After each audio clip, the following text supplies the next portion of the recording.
श्रीमद् भागवत गीता अध्याय 2 गीता सार पार्ट 5। हे भरतवंशी, शरीर में रहने वाले का कभी भी वध नहीं किया जा सकता, अतः तुम्हें किसी भी जीव के लिए शोक करने की आवश्यकता नहीं है।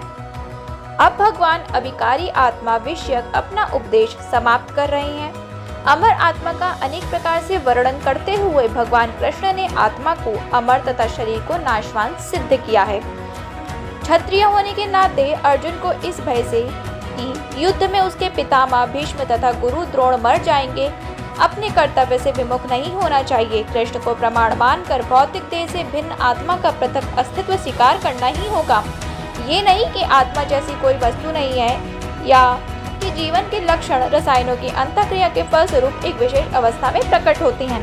यद्यपि आत्मा अमर है, किंतु इससे हिंसा को प्रोत्साहित नहीं किया जाता। फिर भी युद्ध के समय हिंसा का निषेध नहीं किया जाता, क्योंकि तब इसकी आवश्यकता रहती है। ऐसी आवश्यकता को भगवान की आज्ञा के आधार पर उचित ठहराया जा सकता है, स्वेच्छा से नहीं। क्षत्रिय होने के नाते अपने विशिष्ट धर्म का विचार करते हुए तुम्हें जानना चाहिए कि धर्म के लिए युद्ध करने से बढ़कर तुम्हारे लिए अन्य कोई कारण नहीं है, अतः तुम्हें संकोच करने की कोई आवश्यकता नहीं है। सामाजिक व्यवस्था के 4 वर्णों में द्वितीय वर्ण उत्तम शासन के लिए और क्षत्रिय कहलाता है। क्षत का अर्थ है चोट खाया हुआ। जो क्षति से रक्षा करे वो क्षत्रिय कहलाता है।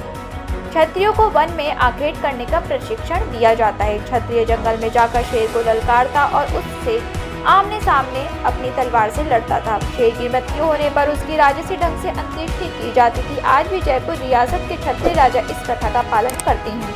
क्षत्रियों को विशेष रूप से ललकारने तथा मारने की शिक्षा दी जाती है, क्योंकि कभी कभी धार्मिक हिंसा अनिवार्य होती है।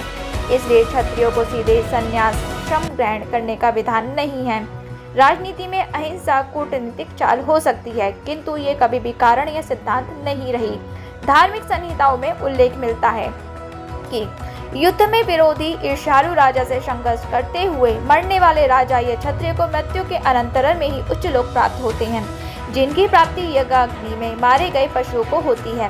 अर्थात धर्म के लिए युद्ध भूमि में वध करना तथा याज्ञिक अग्नि के लिए पशुओं का वध करना हिंसा कार्य नहीं माना जाता, क्योंकि इसमें निहित धर्म के कारण प्रत्येक व्यक्ति को लाभ पहुंचता है और यज्ञ में बलि दिए गए पशु को एक स्वरूप से दूसरे में बिना विकास प्रक्रिया के ही तुरंत मनुष्य का शरीर प्राप्त हो जाता है। इसी तरह युद्ध भूमि में मारे गए क्षत्रिय यज्ञ संपन्न करने वाले ब्राह्मणों को प्राप्त होने वाले स्वर्गलोक में जाते हैं।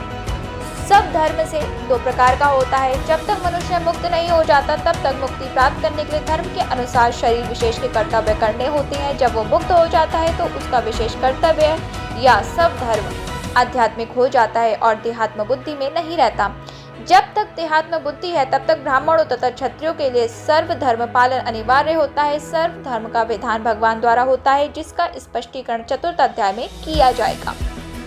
शारीरिक स्तर पर सब धर्म को वर्णाश्रम धर्म अथवा आध्यात्मिक बोध का प्रथम सोपान कहते हैं। वर्णाश्रम धर्म अर्थात प्राप्त शरीर के विशिष्ट गुणों पर आधारित सब धर्म की अवस्था से मानवीय सभ्यता का शुभारंभ होता है। वर्णाश्रम धर्म के अनुसार किसी कार्य क्षेत्र में सर्व धर्म का निर्वाह करने से जीवन के उच्च स्तर पद को प्राप्त किया जा सकता है। यदच्छ चोपपन्नम स्वर्ग द्वारमपावृतम सुखिन क्षत्रिया पार्थ लभन्ते युद्ध मीदृशम्। हे पार्थ, वो क्षत्रिय सुखी हैं जिन्हें ऐसे युद्ध के अवसर अपने आप प्राप्त होते हैं, जिससे उनके लिए स्वर्गलोक के द्वार खुल जाते हैं। विश्व के परम गुरु भगवान कृष्ण अर्जुन की इस प्रवृत्ति की भर्त्सना करते हैं जब वो कहता है कि उसे इस युद्ध में कुछ भी लाभ नहीं हो दिख रहा, इससे नरक में शाश्वत वास करना होगा। अर्जुन द्वारा ऐसे वक्तव्य केवल अज्ञानजन्य थे। वो अपने सर्वधर्म के आचरण में अहिंसक बनना चाह रहा था, किंतु एक क्षत्रिय के लिए युद्ध भूमि में स्थित होकर इस प्रकार अहिंसक बनना मूर्खों का दर्शन है। पराशर स्मृति में व्यास देव के पिता पराशर ने कहा है कि क्षत्रियो ही प्रजार्चनम क्षत्रपाणि प्रदंडियम निर्जितम परसैन्यादिच्छितम धर्मेण पालेत। क्षत्रिय का धर्म है कि वो सभी क्लेशों से नागरिकों की रक्षा करे, इसलिए उसे शांति तथा व्यवस्था बनाए रखने के लिए हिंसा करनी पड़ती है। अतः उसे शत्रु राजाओं के सैनिकों को जीतकर धर्मपूर्वक संसार पर राज्य करना चाहिए। यदि सभी पक्षों पर विचार करें तो अर्जुन को युद्ध से विमुख होने का कोई कारण नहीं था। यदि वो शत्रुओं को जीतता है तो राज्य भोग करेगा, यदि वह युद्ध भूमि में मरता है तो स्वर्गों को जाएगा, जिसके द्वारा उसके स्वर्ग के द्वार खुल जाएंगे। युद्ध करने से उसे दोनों ही तरीके से सिर्फ लाभ होगा। अतः चेत्वमिमं धर्म्यं संग्रामं न करिष्यसि ततः स्वधर्म कीर्ति चाहित्वा पापमवाप्स्यसि। किंतु यदि तुम युद्ध करने के सब धर्म को संपन्न नहीं करते तो तुम्हें निश्चित रूप से अपने कर्तव्य की उपेक्षा करने का पाप लगेगा और तुम योद्धा के रूप में भी अपना यश खो दोगे। अर्जुन विख्यात योद्धा था जिसने शिव आदि अनेक देवताओं से युद्ध करके यश अर्जित किया था। शिकारी के वेश में शिवजी से युद्ध करके तथा उन्हें हराकर अर्जुन ने उन्हें प्रसन्न किया था और वर के रूप में पाशुपतास्त्र प्राप्त किया था। सभी लोग जानते थे कि वो एक महान योद्धा है। स्वयं द्रोणाचार्य ने उसे आशीष दिया था और एक विशेष अस्त्र प्रदान किया था जिससे वो अपने गुरु का भी वध कर सकता था। इस प्रकार वो अपने धर्मपिता और स्वर्ग के राजा इंद्र समेत अनेक अधिकारियों से अनेक युद्धों के प्रमाण पत्र प्राप्त कर चुका था। किंतु यदि वो इस समय युद्ध का परित्याग करता है तो न केवल क्षत्रिय धर्म की उपेक्षा का दोषी होगा अपितु उसके यश की भी हानि होगी और वो नरक जाने के लिए अपना मार्ग तैयार कर लेगा। दूसरे शब्दों में वो युद्ध करने से नहीं अपितु युद्ध से पलायन करने के कारण नरक का भागी होगा। अकीर्तिम चापि भूतानि कथयिष्यन्ति ते व्ययाम संभवाति विवच्य चाकीर्तिमीर्ति रणदिरिच्यते। लोग सदैव तुम्हारे अपयश का वर्णन करेंगे और सम्मानित व्यक्ति के लिए अपयश तो मृत्यु से भी बढ़कर है। अब अर्जुन के मित्र तथा गुरु के रूप में भगवान कृष्ण अर्जुन को युद्ध से विमुख न होने का अंतिम निर्णय देते हैं। वो कहते हैं, अर्जुन यदि तुम युद्ध प्रारंभ होने के पूर्व युद्ध भूमि छोड़ देते हो तो लोग तुम्हें कायर कहेंगे और यदि तुम सोचते हो कि लोग गाली देते रहें किंतु तुम युद्ध भूमि से भागकर अपनी जान बचा लोगे तो मेरी सलाह है कि तुम्हें युद्ध में मर जाना ही श्रेयस्कर होगा। तुम जैसे सम्मानीय व्यक्ति के लिए अपकीर्ति मृत्यु से भी बुरी है, अतः तुम्हें प्राण भय से भागना नहीं चाहिए, युद्ध में मर जाना ही श्रेयस्कर होगा। इससे तुम मेरी मित्रता का दुरुपयोग करने तथा समाज में अपनी प्रतिष्ठा खोने के अपयश से बच पाओगे। अतः अर्जुन के लिए भगवान का अंतिम निर्णय था कि वो संग्राम से पलायन ना करें अपितु युद्ध में ही मरे। भयाद्रण दुपरतम मनस्यन्ते त्वां महारथा येषां च त्वं बहुमतो भूत्वा यास्यसि लाघवम्। जिन जिन महान योद्धाओं ने तुम्हारे नाम तथा यश को सम्मान दिया है वे सोचेंगे कि तुमने डर के मारे युद्ध भूमि छोड़ दी है और इस तरह से वो तुम्हें तुच्छ मानेंगे। भगवान कृष्ण अर्जुन को अपना निर्णय सुना रहे हैं। तुम ये मत सोचो कि दुर्योधन, कर्ण तथा अन्य समकालीन महारथी ये सोचेंगे कि तुमने अपने भाइयों तथा पितामह पर दया करके युद्ध भूमि छोड़ी है। वे तो यही सोचेंगे कि तुमने अपने प्राणों के भय से युद्ध भूमि छोड़ी है। इस प्रकार उनकी दृष्टि में तुम्हारे प्रति जो सम्मान है वो धूल में मिल जाएगा। अवाच्य वादंच्य बहुन्न विद्यांशन्ति तवाहिता निंद स्तत्व समार्थ्यम ततो दुखंतरम नु किमा। तुम्हारे शत्रु अनेक प्रकार के कटु शब्दों से तुम्हारा वर्णन करेंगे और तुम्हारी सामर्थ्य को उपहास करेंगे। तुम्हारे लिए इससे दुखदाई और क्या हो सकता है। प्रारंभ में ही भगवान कृष्ण को अर्जुन के अयाचित दया भाव पर आश्चर्य हुआ था और उन्होंने इस दया भाव को अनार्योचित बताया था। अब उन्होंने विस्तार से अर्जुन के तथाकथित दया भाव के विरुद्ध कहे गए अपने वचनों को सिद्ध कर दिया है। हतो वा प्राप्स्यसि स्वर्गम जित्वा वा भोष्यसि महीम् तस्मादुनिष्ठं कौन्तेय युध्याय यत्निश्य। हे कुंती पुत्र, तुम यदि युद्ध में मारे जाओगे तो स्वर्ग प्राप्त करोगे या यदि तुम जीत जाओगे तो पृथ्वी के साम्राज्य का भोग करोगे। अतः दृढ़ संकल्प करके खड़े हो और युद्ध करो। यद्यपि अर्जुन के पक्ष में विजय निश्चित ना थी फिर भी उसे युद्ध करना था क्योंकि यदि वो युद्ध में मारा भी गया तो वो स्वर्गलोक को जाएगा। सुख दुखे समे कृत्वा लाभालाभो जया जयो ततो युध्याय युजस्यव नैवं पापमवाप्स्यसि। तुम सुख या दुख, हानि या लाभ, विजय या पराजय का विचार किए बिना युद्ध के लिए युद्ध करो। ऐसा करने पर तुम्हें कोई भी पाप नहीं लगेगा। अब भगवान कृष्ण प्रत्यक्ष रूप से कहते हैं कि अर्जुन को युद्ध के लिए युद्ध करना चाहिए क्योंकि ये उनकी इच्छा है। कृष्ण भावनामृत के कार्यों में सुख या दुख, हानि या लाभ, जय या पराजय को कोई महत्व नहीं दिया जाता। दिव्य चेतना तो यही होगी कि हर कार्य कृष्ण के निमित्त किया जाए। अतः भौतिक कार्यों का कोई बंधन नहीं होता। जो कोई सतोगुण या रजोगुण के अधीन होकर अपनी इंद्रिय तृप्ति के लिए कर्म करता है उसे अच्छे या बुरे फल प्राप्त होते हैं, किंतु जो कृष्ण भावनामृत के कार्यों में अपने आप को समर्पित कर देता है वो सामान्य कर्म करने वाले के समान किसी का कृतज्ञ या ऋणी नहीं होता। भागवत में कहा गया है कि देवर्षि भूता पतन ऋणा पितॄणां न किंकरो नायर्मणि चराजन सर्वात्मनाय शरणं शरणं गतो मुकुंदम परिहृत्य कृतम्।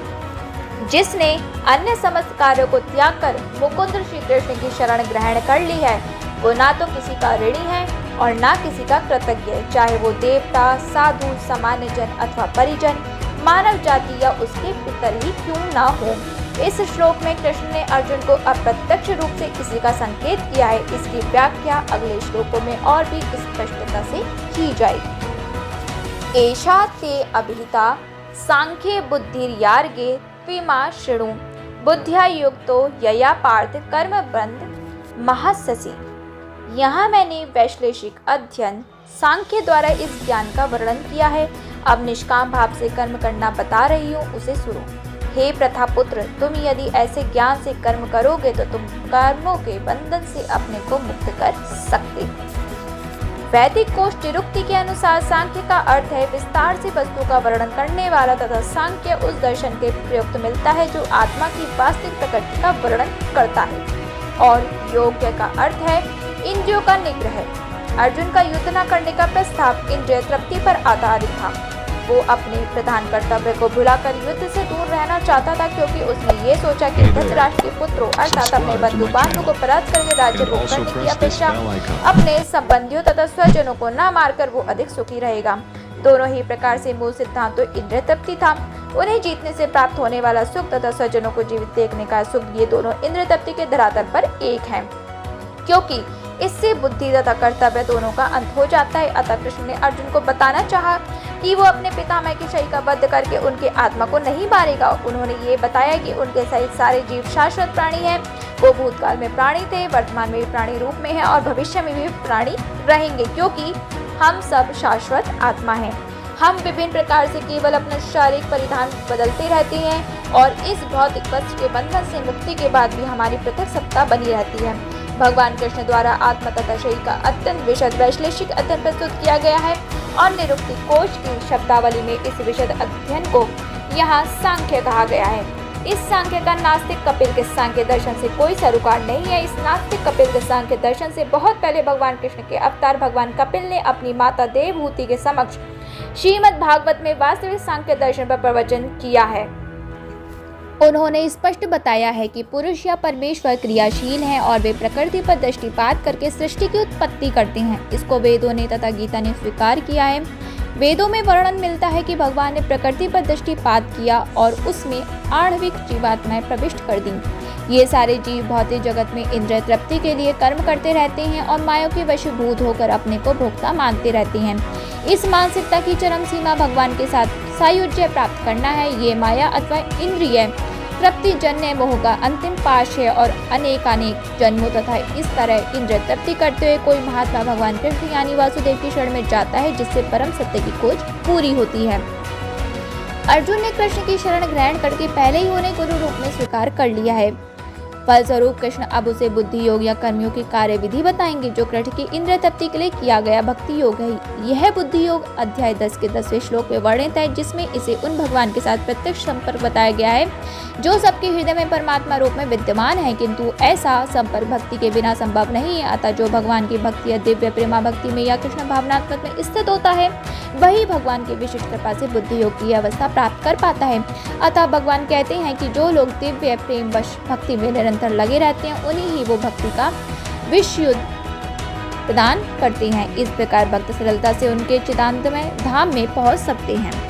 इस प्रकार इस श्लोक में वर्णित बुद्धि योग भगवान कृष्ण की भक्ति है और यहाँ पर उल्लेखित सांख्य शब्द का नास्तिक कपिल द्वारा प्रतिपादित अनिश्वरवादी सांख्य योग से कुछ भी संबंध नहीं है। अतः किसी को भी यह भ्रम नहीं होना चाहिए कि यहाँ पर उल्लेखित सांख्य योग का अनिश्वरवादी सांख्य से किसी प्रकार का संबंध है।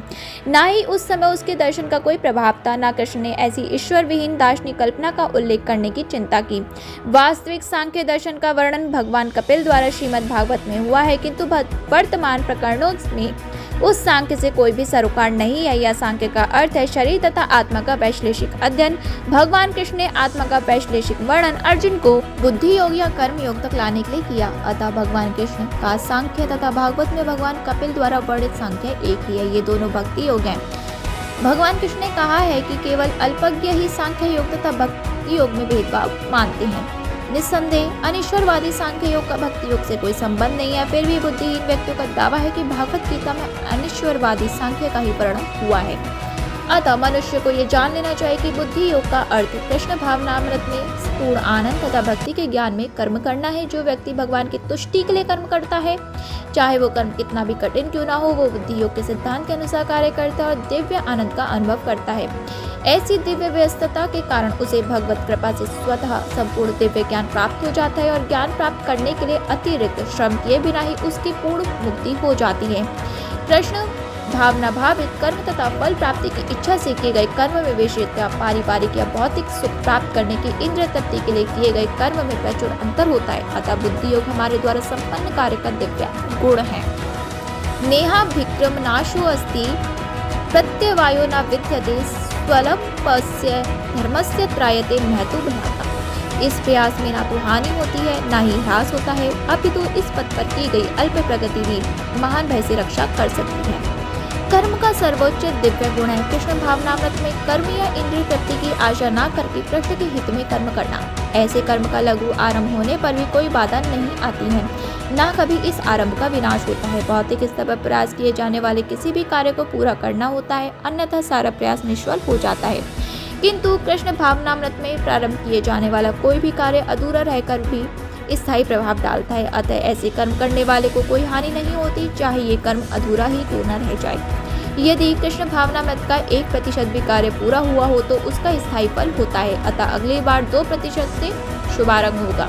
किंतु भौतिक कर्म में जब तक 100% सफलता प्राप्त न हो तब तक कोई लाभ नहीं होता।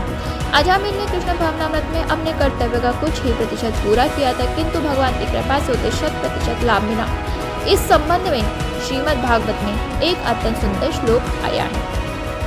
त्यक्त्वा स्वधर्मं चरणाम्बुजं हरे भजन पक्को रथ पत्ते ततो यदि यत्र का वाभ्र दम्र मधुमश्यं कीम को वार्थ आपत्तो भजताम स्वधर्मत। यदि कोई अपना धर्म छोड़कर कृष्ण भावनामृत में काम करता है और फिर काम पूरा न होने के कारण नीचे गिर जाता है तो उसमें उसको क्या हानि, और यदि कोई अपने भौतिक कार्य को पूरा करता है इससे उसको क्या लाभ होगा। अथवा जैसा कि ईसाई कहते हैं, यदि कोई अपनी शाश्वत आत्मा को खोकर संपूर्ण जगत को पाले तो मनुष्य को इससे क्या लाभ होगा। भौतिक कार्य तथा उसके फल शरीर के साथ ही समाप्त हो जाते हैं, किंतु कृष्ण भावनामृत में किया गया कार्य मनुष्य को इस शरीर के विनष्ट होने पर भी पुनः कृष्ण भावनामृत तक ले जाता है। कम से कम इतना तो निश्चित है कि अगले जन्म में उसे सुसंस्कृत ब्राह्मण परिवार में या धनी मानी कुल में मनुष्य का शरीर प्राप्त हो सकेगा, जिससे उसे भविष्य में ऊपर उठने का अवसर प्राप्त हो सकेगा। कृष्ण भावनामृत में संपन्न कार्य का यही अनुपम गुण है। व्यवसायित्वा बुद्धिरेकः कुरुन्दनं बहुशाखा हृणन्ताश्च बुद्ध्यो व्यवसाय नियम।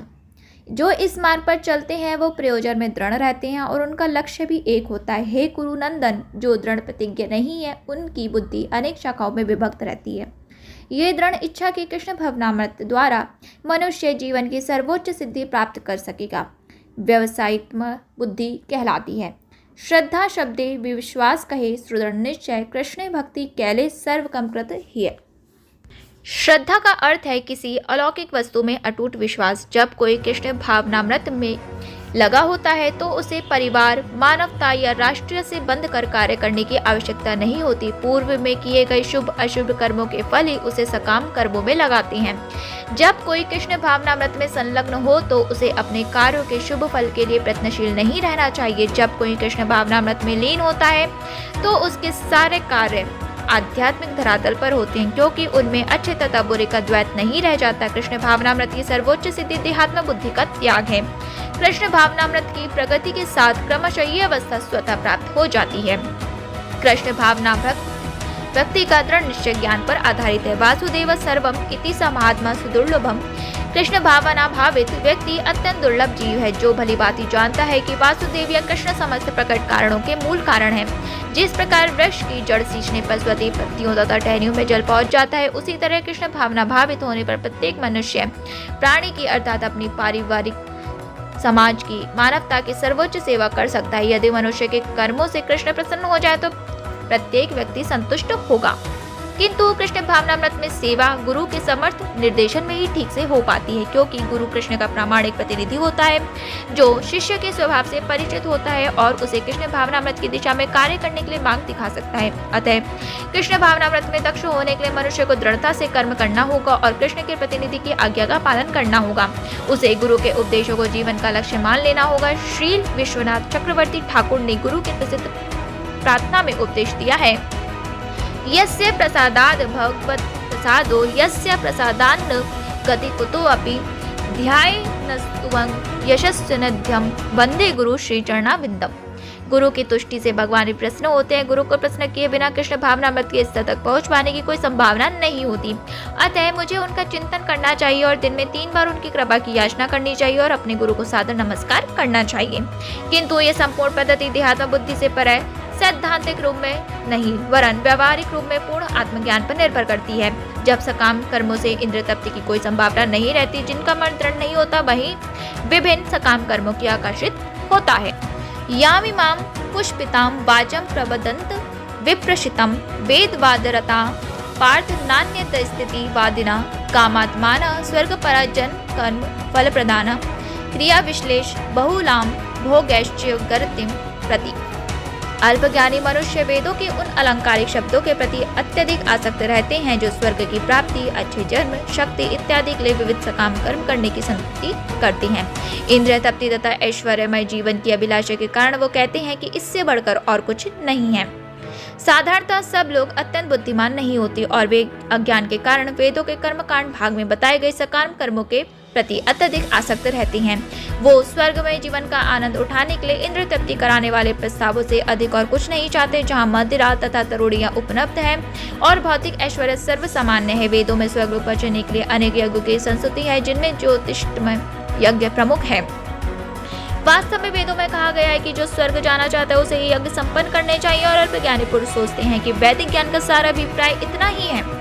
ऐसे लोगों के लिए कृष्ण भावनामृत के दृढ़ कर्म में स्थित हो पाना अत्यंत ही कठिन है। जिस प्रकार मूर्ख लोग विषैले फलों के फूलों के प्रति बिना ये जाने के इस आकर्षण का फल क्या होगा आसक्त रहते हैं, उसी प्रकार अज्ञानी व्यक्ति स्वर्ग की ऐश्वर्य तथा तज्जनित इंद्रिय भोग के प्रति आकृष्ट रहते हैं।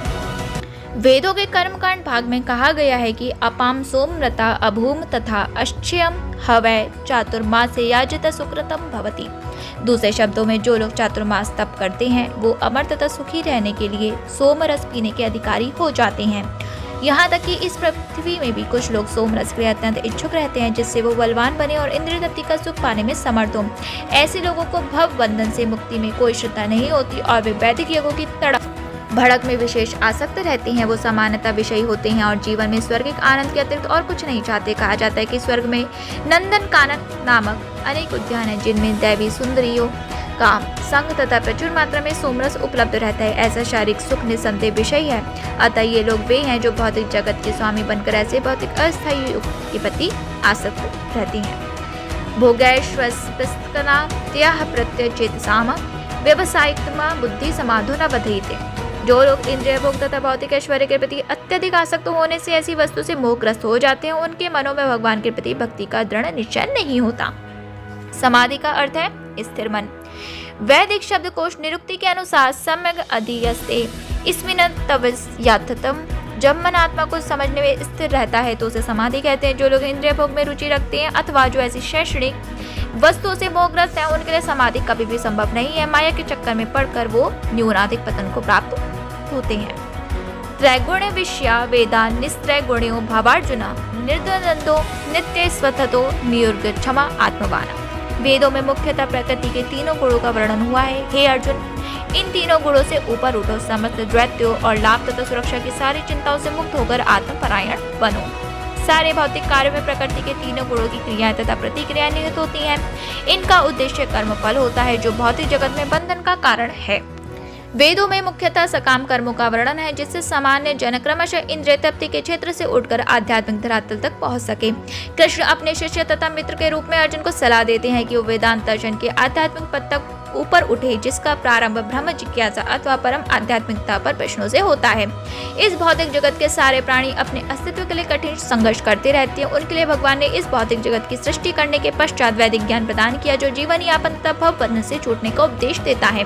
जब इंद्रिय तृप्ति के कार्य तथा कर्मकांड समाप्त हो जाते हैं तो उपनिषदों के रूप में भगवत साक्षात्कार का अवसर प्रदान किया जाता है।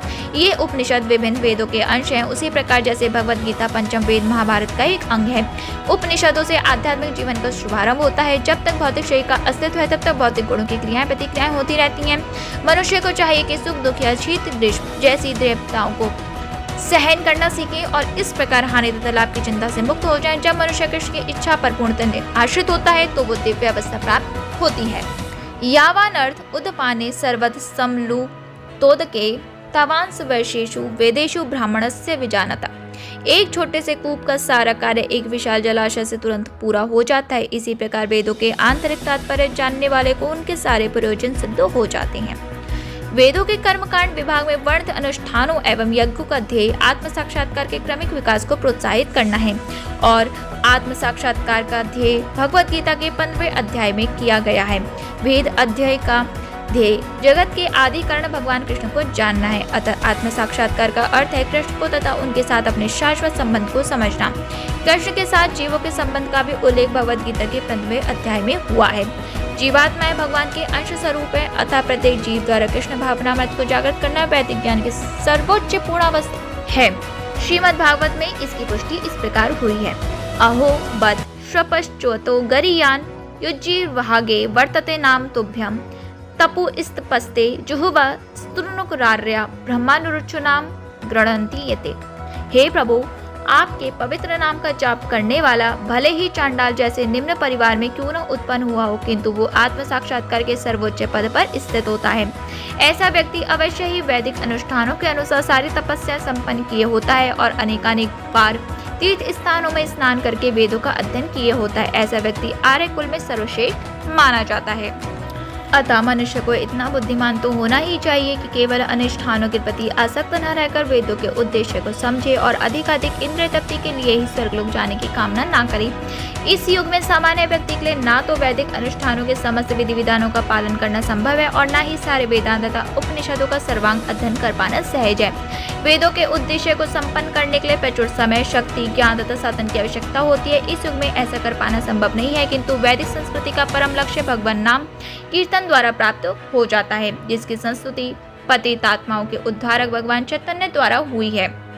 जब चैतन्य से महान वैदिक पंडित प्रकाशानंद सरस्वती ने पूछा कि आप वेदांत दर्शन का अध्ययन न करके एक भावुक की भांति पवित्र नाम का कीर्तन क्यों करते हैं, तो उन्होंने उत्तर दिया कि मेरे गुरु ने मुझे बड़ा मूर्ख समझकर भगवान कृष्ण के नाम का कीर्तन करने की आज्ञा दी, अतः उन्होंने ऐसा ही किया और वे पागल की भांति भावोन्मत्त हो गए। इस कलयुग में अधिकांश जनता मूर्ख है और वेदांत दर्शन समझ पाने के लिए पर्याप्त शिक्षित नहीं है। वेदांत दर्शन के परम उद्देश्य की पूर्ति भगवान के पवित्र नाम का कीर्तन करने से हो जाती है। वेदांत वैदिक ज्ञान की पराकाष्ठा है और वेदांत दर्शन के प्रणेता तथा ज्ञाता भगवान कृष्ण है। सबसे बड़ा वेदांती तो वो परमात्मा है, महात्मा है, जो भगवान के पवित्र नाम का जप करने में आनंद लेता है। संपूर्ण वैदिक रहस्यवाद का यही चरम उद्देश्य है।